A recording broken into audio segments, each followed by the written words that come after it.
It was an honor to start this back in 2013, and this is our 17th one that we're doing, but 15,000 veterans call Albany County their home currently right now. And if you look, and I say this all the time, there's 335 million Americans in this country. And less than 1% of any war we've been into has served our country to defend our freedoms, to defend for us to live the way we want to live, to worship, to marry, whoever we want to.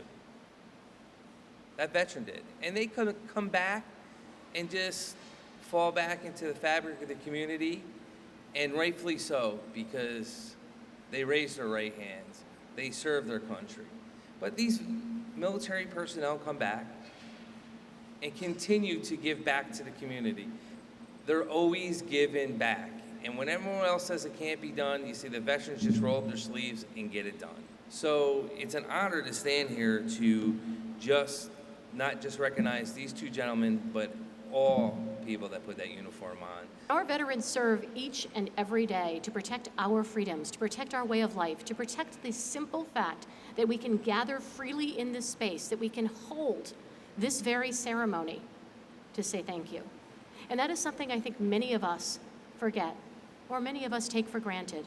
And that is why it is so very important that we have these ceremonies. Because this is one very visual, very vocal way, not only to say thank you, but to tell our communities, to tell our loved ones, to tell all of those out there, we need to say thank you. We are grateful, but let's show it. Today, we have gathered to honor the service of U.S. Army Spec 4 and Navy Seabee, James Gage, and U.S. Navy lithographer Elmo Pearson. Both examples of America's military best, each displaying the necessary courage, strength, and loyalty to God and country. We are here to support them, those who have picked up the check, so that the rest of us may enjoy the land in which we live. Jim and our family grew up in Altamont. He was blessed with one brother and four sisters, and you notice I say blessed. Jim attended Altamont Elementary School, went to Gillen High School. Following graduation in 1972, he joined the Army, serving 3 years during the Vietnam War. After his discharge, Jim continued serving in the Army Reserves, transferring later to the Navy Reserves as a Seabee. Jim was a small business owner in Altamont. He operated Altamont Paint, Wallpaper, and Flooring. After that business, he worked in the flooring business for some 35 years or so. Jim and his ex-wife, Kathy, had two boys, Tim and Lucas. Tim sadly passed in 2017 at the age of 37. Excuse me. Lucas, his youngest son, followed his father's footsteps by joining the Navy Seabees. Jim has three grandchildren by his son, Tim, and daughter-in-law, Mary Beth. She and her family live in Virginia. Jim enjoys trips to Virginia to spend time with his grandkids and daughter-in-law. He's very active in American Legion. He is currently a commander of Helderberg Post 977 in Altamont. He is also very active in the Legion Riders of the same post. Jim is a true patriot and has a deep sense of love for his country. I am proud to call him my brother. I wouldn't trade my life for anything. Like Alan said, we have four sisters, lots of nieces and nephews. My grandchildren are my whole world. I don't get to see them often enough. And I did lose my son 6 years ago, a couple of weeks ago, to lymphoma. My love for country is without question. American Legion has been one of the greatest things in my life. This year I'll be a 49-year member. My grandfather was the first commander of Helderberg Post. I will be the commander on our 100th anniversary next year.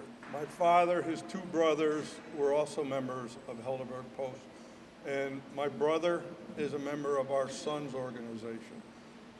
All my female relatives are auxiliary members, and if that doesn't display how much we care about our organization and our country, I don't know what will. But thank you all for being here. I appreciate the honor. Elmo is a 53-year member, but he didn't really start his American Legion service until he retired from the railroad.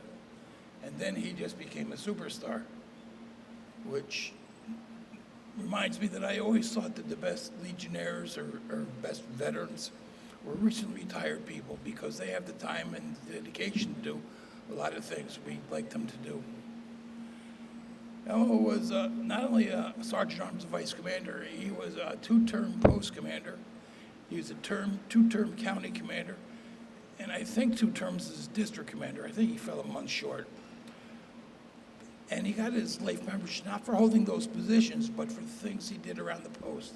Elmo's gone from being an uncle, and they never saw him because he was always working. And he became a mentor when he brought me on the railroad. You know, he got me the job, and he trained me. And through his affiliation with the American Legion, he's grown to become one of my best friends ever. He's really a remarkable guy, and I'm really proud of him for receiving this honor. I'd like to thank Dan McCoy, Ken Secor, and the committee for nominating me for this great honor. I'd like to thank Bill, my nephew William, for the great introduction he just gave. I want to thank all my family and friends, fellow legionnaires, Mike McNulty, and all that people that have come here to see us. And I understand it was Steve Riegel that nominated me, brought my name up for it. Thanks, Steve. And I want to thank all the people that come to this celebration today. And I thank you for this great honor. Jim and Elmo, thank you for letting us share insight of your history, your dedication, not just to your country, but to your community, to your family, to your friends. You know, I know it's hard to synopsis it all just very quickly. Again, the extraordinary lives the two of you continue to live, but what you continue to give back. So I do want to say thank you.